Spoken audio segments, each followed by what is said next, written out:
اعوذ باللہ من الشیطان الرجیم بسم اللہ الرحمن الرحیم وقالوا لولا انزل علیہ آیات من ربہ قل انما الآیات عند اللہ وانما انا نذیر مبین اولم یکفہم انا انزلنا علیک الکتاب یتلی علیہم ان فی ذلک لرحمۃ وذکری لقوم یؤمنون قل کفی باللہ بینی وبینکم شہیدا یعلم ما فی السماوات والارض والذین آمنوا بالباطل وکفروا باللہ اولئک هم الخاسرون۔ محترم سامعین کرام،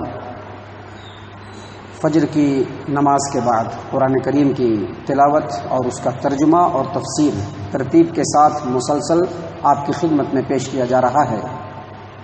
ابھی ترتیب کے ساتھ آپ کے سامنے سورۃ العنکبوت سورہ نمبر 29 اور اسی سورت سے آیت نمبر 50 پر 1 اور 50 پر 2 یعنی 50، 51 اینڈ 52 یہ 3 آیات ابھی آپ کے سامنے تلاوت کی گئی ہے۔ سامعین کرام، ان آیات کے اندر بھی اللہ تبارک و تعالیٰ نے نبی اکرم صلی اللہ علیہ وسلم کے رسالت کی حقانیت کو اور آپ صلی اللہ علیہ وسلم کی جو رسالت ہے وہ قیامت تک کے لیے ہر انسان کے لیے، چاہے وہ کوئی بھی انسان ہو، ان کیس اگر کوئی نبی بھی آ جائے، اگر کوئی پچھلا نبی بھی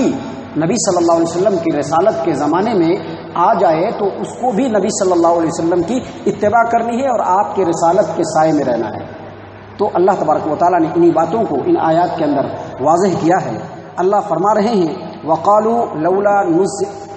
لولا انزل علیہ آیات من ربہ۔ یہ کافر لوگ جو ہیں مکہ والے، جو نبی صلی اللہ علیہ وسلم کے رسالت کی مخالفت کے اوپر کمر بستہ ہیں، جو نبی صلی اللہ علیہ وسلم کو کسی بھی طرح سے جھوٹا ثابت کرنا چاہتے ہیں اور نبی صلی اللہ علیہ وسلم کی رسالت کے اندر شک و شبہ پیدا کرنا چاہتے ہیں، یہ لوگ یہ بھی کہتے ہیں یہ لوگ یہ بھی کہتے ہیں لولا انزل علیہ آیات من ربہ، محمد صلی اللہ علیہ وسلم پر کوئی معجزہ نازل کیوں نہیں ہوا، ان کے رب نے ان کے اوپر کوئی معجزہ نازل کیوں نہیں کیا۔ قالوا لولا انزل علیہ آیات من ربہ، اس کے رب کی طرف سے اس کی رسالت کی حقانیت میں کوئی معجزہ نازل کیوں نہیں ہوا، کوئی معجزہ کیوں نہیں اترا۔ اللہ تبارک و تعالیٰ جواب میں فرماتے ہیں کہ قل، اے محمد صلی اللہ علیہ وسلم آپ کہہ دیجئے، انما الآیات عند اللہ، معجزہ اللہ کے پاس، میں کوئی اللہ ہونے کا دعویٰ نہیں کر رہا ہوں۔ آپ کہیے کہ میں کوئی اللہ ہونے کا دعویٰ نہیں کر رہا ہوں، میں یہ نہیں کہہ رہا ہوں کہ میں اللہ ہوں، تم تمام کے تمام میری عبادت کرو، میں یہ نہیں کہہ رہا ہوں کہ میں اللہ ہوں، پورے کائنات پر میرا کنٹرول ہے۔ آپ کہیے انما الآیات عند اللہ، جو معجزہ ہے وہ اللہ کے پاس ہے، میں اللہ ہونے کا دعویٰ نہیں کر رہا ہوں، اور جب میں اللہ ہونے کا دعویٰ نہیں کر رہا ہوں تو میں تمہارے پسند کے مطابق تمہارے لیے معجزہ بھی نہیں پیش کر سکتا ہوں۔ میرا کام کیا ہے؟ انما انا وانما انا نذیر مبین، میں کھلا ڈرانے والا ہوں، میں رب کے حکم کو تم تک پہنچانے والا ہوں۔ تمہاری زندگی کے اندر تمہارا ایٹیٹیوڈ کیا ہونا چاہیے، تمہارے اعمال کیسے ہونے چاہیے، کس طریقے پر تم کو زندگی گزارنا چاہیے، بس میں وہ طریقہ بتانے والا ہوں۔ تمہارے برے انجام سے تم کو بچانے کے لیے یہاں پر آیا ہوں، میں کوئی اللہ نہیں ہوں کہ تمہارے پسند کے مطابق معجزہ نازل کر دوں۔ اللہ تبارک و تعالیٰ نے فرمایا قل، اے نبی صلی اللہ علیہ وسلم آپ کہیے انما الآیات عند اللہ، معجزہ رب العالمین کے پاس ہے، وانما انا نذیر مبین، اور میں صرف کھلا ڈرانے والا ہوں اور کچھ نہیں۔ اس کے بعد رب العالمین نے کہا اولم یکفہم انا انزلنا علیک الکتاب یتلی علیہم، کیا ان لوگوں کے لیے کافی نہیں ہے کہ ہم نے ان کے اوپر قرآن جیسی کتاب کو نازل کی ہے جس کی تلاوت ان کے سامنے کی جاتی ہے۔ اولم یکفہم، کیا ان مکہ کے مشرکین کے لیے یا اس جیسے لوگوں کے لیے کافی نہیں ہے کہ اللہ تبارک و تعالیٰ نے قرآن جیسی عظیم کتاب کو ان کے سامنے نازل کیا جس کی تلاوت کی جاتی ہے؟ ان فی ذلک لرحمۃ وذکری لقوم یؤمنون، اس قرآن کریم کے اندر جو ایمان والی قوم ہے ان کے لیے رحمت ہے، نصیحت ہے۔ یعنی اللہ فرما رہا ہے کہ پچھلے نبیوں کے پاس جو معجزے پیش کیے گئے اور نبیوں کے اوپر جو معجزے نازل ہوئے وہ نازل ہوئے اور ختم ہو گئے۔ قوم سمود یعنی صالح علیہ السلام، ان کی قوم نے کہا کہ اس پہاڑ کے اوپر سے ایک ایسی اونٹنی آپ نکالیے، دکھلائیے، اللہ سے کہیے نازل کرنے کے لیے کہ جو اونٹنی جو ہو وہ بالکل 10 ماہ کی حاملہ ہو، بس اب اس کو حمل اس کا گرنے ہی والا ہو، وہ حمل اس کا جو ہے پیدا ہی ہونے والا ہو، بالکل ایسی اونٹنی، بالکل گابھن اونٹنی کو آپ نکالیے اس پہاڑ سے۔ اونٹنی نکلی، لوگوں نے دیکھا، ختم ہو گیا،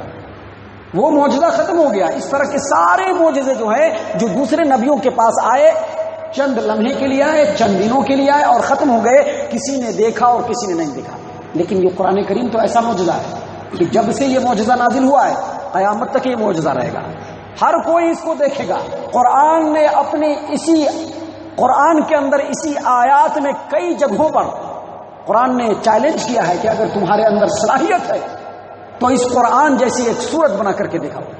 تمہارے اندر صلاحیت ہے تو اس قرآن جیسی ایک آیت کریمہ بنا کر کے دکھاؤ۔ قرآن نے چیلنج کیا اور سارے کے سارے اس چیلنج کے سامنے اپنے سر کو جھکا دیے،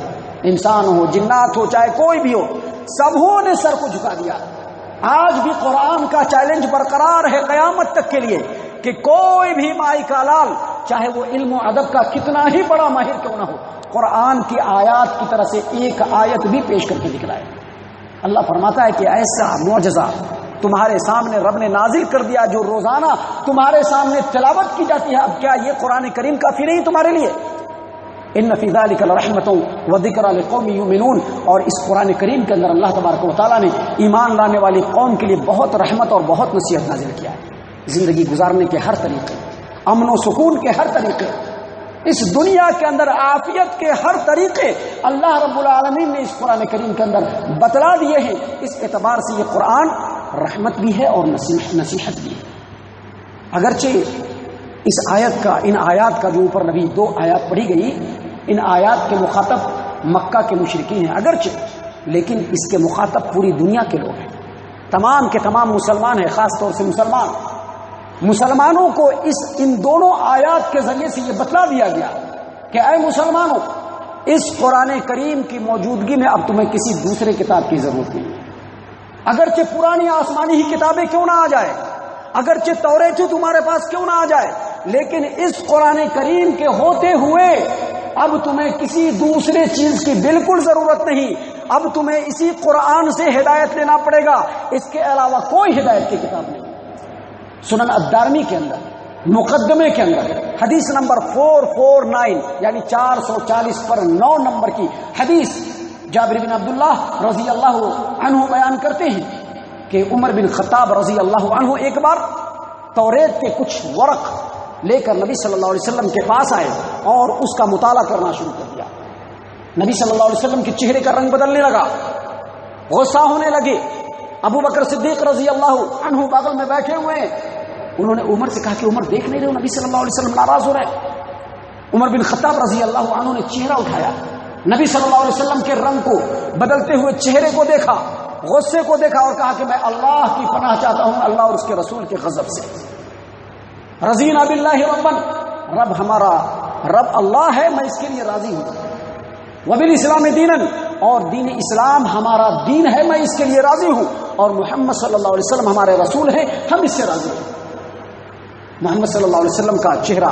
تھوڑا نرم ہوا، غصہ تھوڑا کم ہوا۔ نبی صلی اللہ علیہ وسلم نے کہا والذی نفسی بیدہ، قسم ہے اس ذات گرامی کی جس کے ہاتھ میں میری جان ہے، لو بدأ لکم موسیٰ، اگر آج موسیٰ علیہ السلام بھی آ جائیں، فاتبعتموہ، اور تم ان کی اتباع کرنے لگو، وترکتمونی، اور مجھ کو چھوڑ دو، لظللتم عن سواء السبیل، تو تم سیدھے رستے سے گمراہ ہو جاؤ گے۔ بہت افسوس کے ساتھ کہنا پڑتا ہے کہ مسلمانوں کا ایک بڑا طبقہ اللہ کے اس کتاب کے ہوتے ہوئے، نبی کے فرمان کے ہوتے ہوئے، اپنے اپنے اماموں سے، اپنے اپنے پیڑوں سے چمٹ گئے اور سمجھتے ہیں کہ بس انہی کی بتائے ہوئے طریقے پر چلنے سے نجات ہے۔ یہ بہت افسوس کا مقام ہے۔ اللہ کے رسول صلی اللہ علیہ وسلم کا فرمان کیا کہہ رہا ہے؟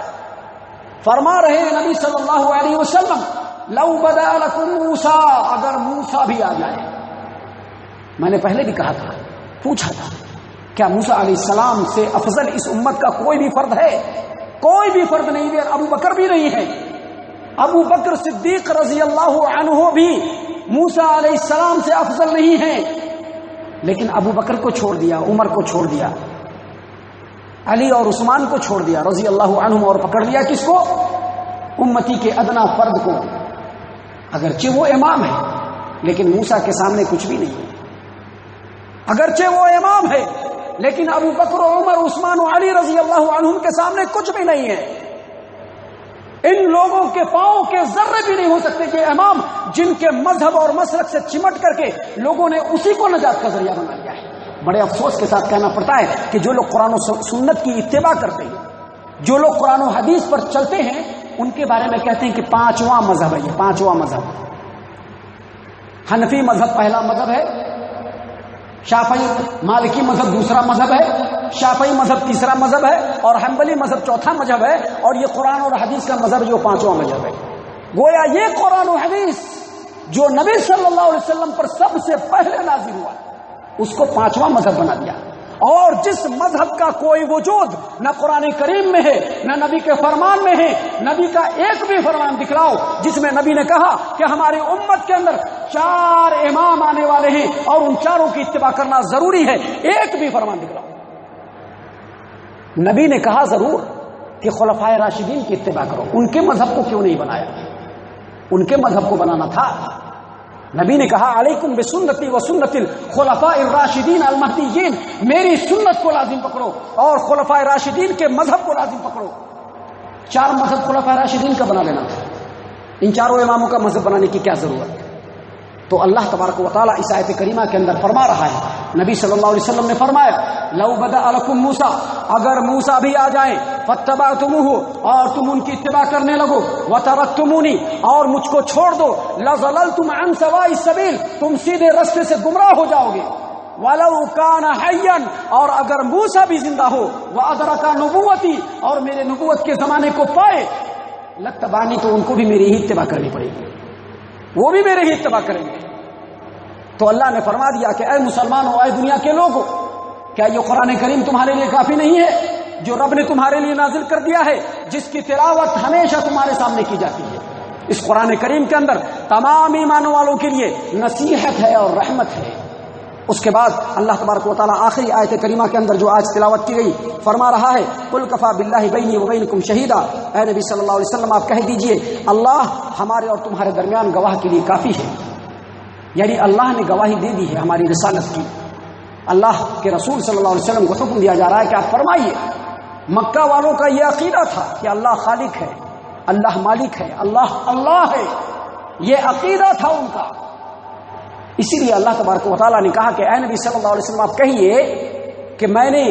تمہارے سامنے رسالت کا دعویٰ کیا، اگر میں اللہ پر جھوٹ باندھ رہا ہوتا تو آج جو میری دعوت ہے وہ پھیل رہی ہے اور لوگ اس میں شامل ہو رہے ہیں، اگر میں اللہ پر ڈائریکٹ جھوٹ باندھا ہوتا تو اللہ آج مجھ کو ہلاک و برباد کر دیتا، لیکن ایسا نہیں ہے۔ ہمارے اوپر جو قرآن جو کتاب نازل ہوئی ہے، جو اللہ کا کلام ہے، یہ معجزہ ہے جس کے سامنے تم بھی بے بس ہو چکے ہو، لیکن اس کے باوجود کیوں نہیں مان رہے ہو؟ اللہ نے فرمایا والذین آمنوا بالباطل وکفروا باللہ اولئک هم الخاسرون، جو آدمی باطل کے اوپر ایمان لاتا ہے اور حق کا انکار کرتا ہے ایسے لوگ گھاٹا پانے والوں میں سے، یعنی کہا کہ جو ان تمام باتوں کے ہونے کے باوجود رسول اکرم صلی اللہ علیہ وسلم کی رسالت کا انکار کرتا ہے، قرآن کریم کے کتاب اللہ ہونے کا انکار کرتا ہے، ایسا شخص یقینی طور پر دنیا اور آخرت دونوں کے اندر نقصان پانے والا ہے۔ اللہ تبارک و تعالی ہم تمام کو ان آیات کے اوپر غور و فکر اور تدبر کرنے کی توفیق عنایت فرمائے، نبی اکرم صلی اللہ علیہ وسلم کی سنت کی اتباع کرنے کی توفیق عنایت فرمائے، نبی صلی اللہ علیہ وسلم کے طریقے اور اسوے کو اپنانے کی توفیق عنایت فرمائے، آمین یا رب العالمین، وما علینا الا البلاغ المبین۔